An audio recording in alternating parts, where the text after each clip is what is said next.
Let the Right One In from 2008 is a Swedish horror drama by Thomas Alfredson. Made at estimated $4.5 million, 11 million worldwide, and received rightly mostly positive reviews. Considered one of the best modern vampire movies ever. There is a 2010 US remake and a short-lived 2022 US TV series with 10 one-hour episodes. It is based on John Lindquist's same-named 2004 novel, who also wrote the screenplay.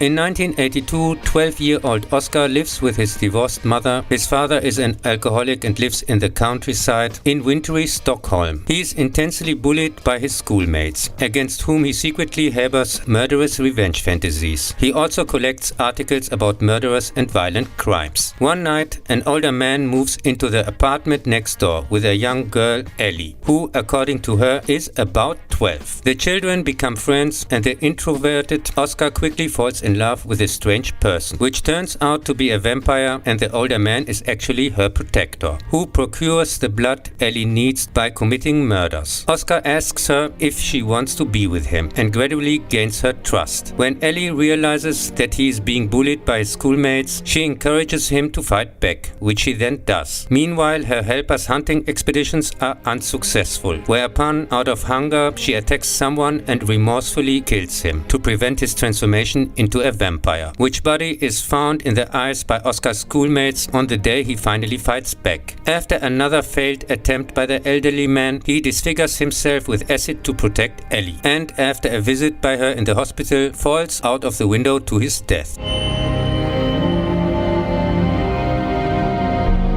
The fittingly eerie score is by John Söderqvist.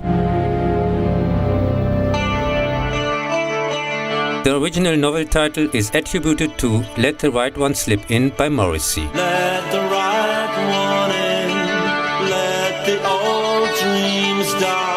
Movie and book are both very good, with very similar but not identical plots. Ellie is basically good and only kills because she has to, while Oscar develops a dark side which leads Ellie to him and wants to kill but can't yet, which uses some elements from vampire stories, like Ellie's inability to tolerate daylight, infecting people through a bite. She can only enter a home safely if she is explicitly invited in, and I prefer, as with Interview with a Vampire, the more accessible and, in my opinion, somewhat more subtle, excellent adaptation, which benefits from the two children in the lead who carry the whole movie, and a brilliant staging. In the original, Ellie, or rather Elias, is a boy who was castrated 200 years ago by a sadistic vampire nobleman. The adaptation doesn't elaborate on Ellie's gender and presents the character primarily as female. However, there are, upon careful observation, some clues that she, as she says, is not a girl, such as her in the original afterwards deeper dubbed voice, which was supposed to be explained in more detail in flashbacks, but these scenes were ultimately cut. But for a second you can see a surgical scar, which isn't further discussed.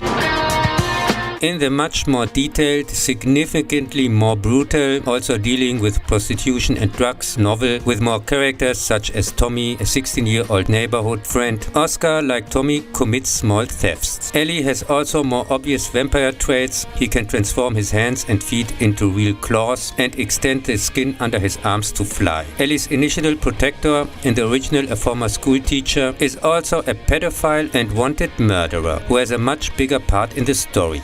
After falling out of the window, mistaken for death, he returns as a mutated vampire monster, ultimately killed by Tommy.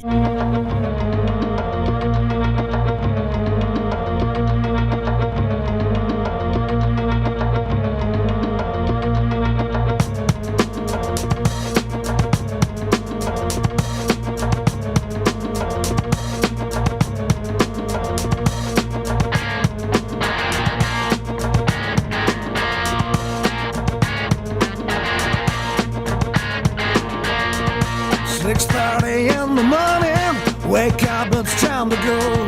Our priestess smiled and set a file.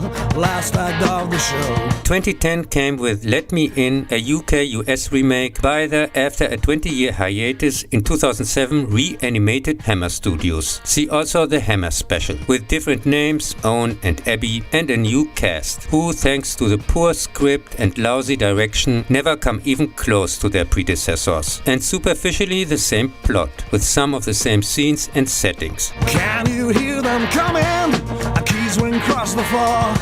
Don't worry about tomorrow, cause you know what they came for. But in reality just a lazy knockoff, which typical of Matt Reeves, who also shat out the script, as with his Planet of the Apes and the Batman remakes, wants to appear deeper than it actually is, with scenes supposedly from the novel, like with Owen's candy obsession,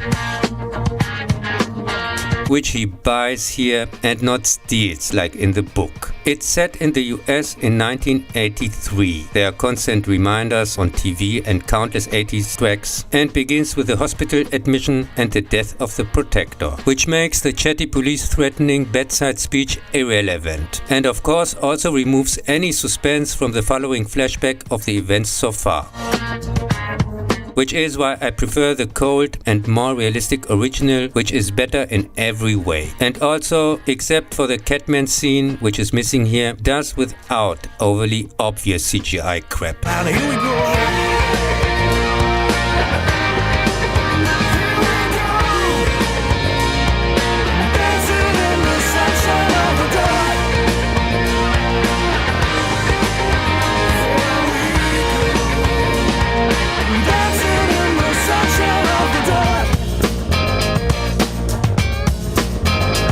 When Owen offers her blood brotherhood, he sees Abby's true self for the first time. Two capsules sent to heaven, and now it's time to follow. You don't know, they should have known that bullet's hard to swallow. To resist the urge to bite him, she attacks a neighbor instead. One last wish is granted, a kind of last romance. Lock your soul, take off your shoes, and then you start a dance. But can't kill her in time, which is why she also becomes a vampire. And she later dies in the hospital when sunlight hits the room. So here we go.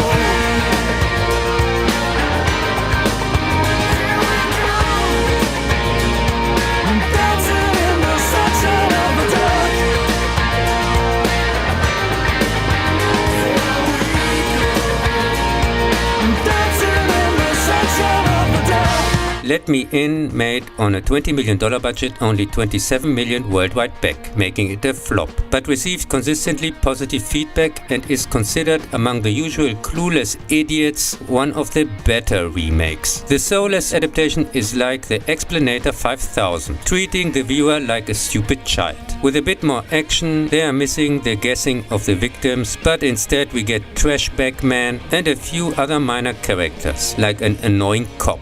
And we learn almost nothing about the now one-dimensional neighbors, actually much more present and important part of the plot, or the in the original loving parents. But here they are the exact opposite, with barely any scenes. The mother is a religious alcoholic and the father's voice is only heard once on the phone. There are no clues about Abby's true gender. She's a girl here, which makes her whole I'm neither a boy nor a girl thing pretty pointless. She also shows no remorse after killing, appearing cold and calculating, and is constantly the active one in her contact with Owen, who shows no morbid joy in the suffering of others, quite the opposite, doesn't collect violent items either, and is merely a victim of circumstance, not an upcoming perpetrator. His character practically develops backwards from the original here. He reacts more and more sensitively to the violence, which is why in this version it makes absolutely no sense for him to leave with Abby at the end. They have nothing in common. To make matters even worse, Abby met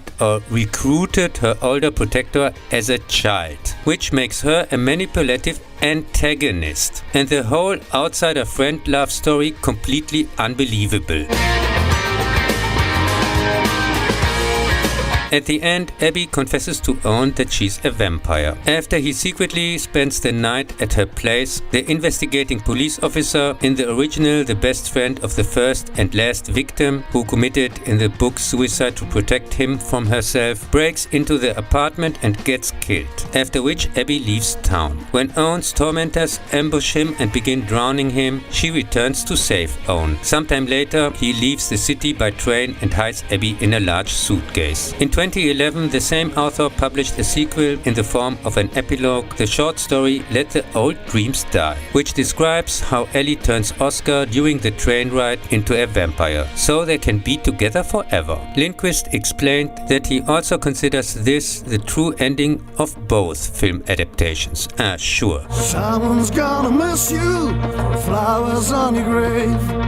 Dance your soul out of your body, smile brother, be brave. 5 steps to the gallows in the direct slide to hell. Enjoy your last steps in the light before you leave the cell. And here we go. Yeah!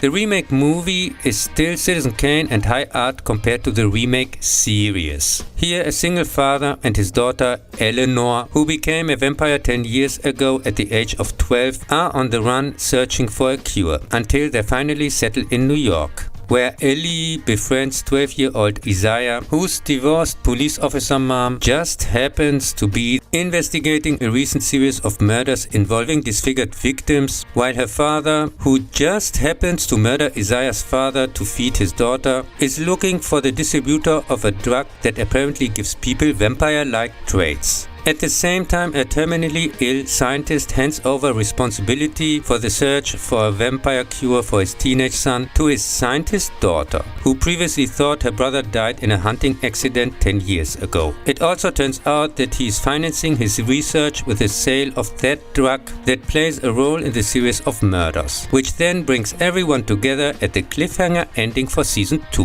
which thanks God never got made, otherwise I would have had to suffer through that too. The completely uninteresting run-of-the-mill story shamelessly uses the book's title, since otherwise no one would give a fuck about this ultra-woke DEI parade. So ridiculously artificially diverse, it almost seems like a satire.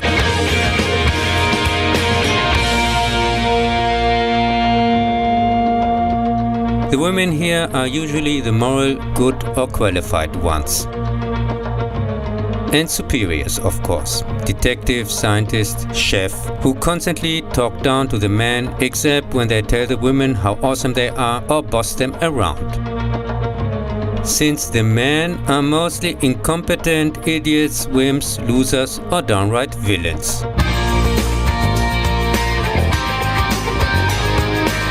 This unbearably talkative, painfully boring crap where you don't give a fuck about any character, but especially not about the 2 uninteresting kids, has except for a few blatantly stolen names and scenes, most of which now make no sense, absolutely nothing to do with the novel or the movies. Here we go.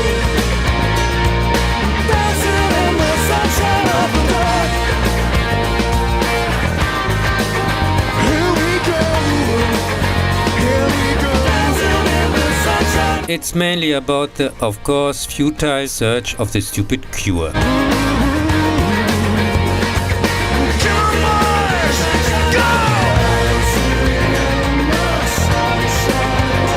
And was created without any involvement from the author, who got fucked over twice here. In an interview from the same year, he explained that Hammer misled him about the nature of the contract, which is why he inadvertently sold all the rights to the book for just 1 Swedish krona, that's less than 10 cents, thereby receiving not even 1 cent in royalties from this garbage.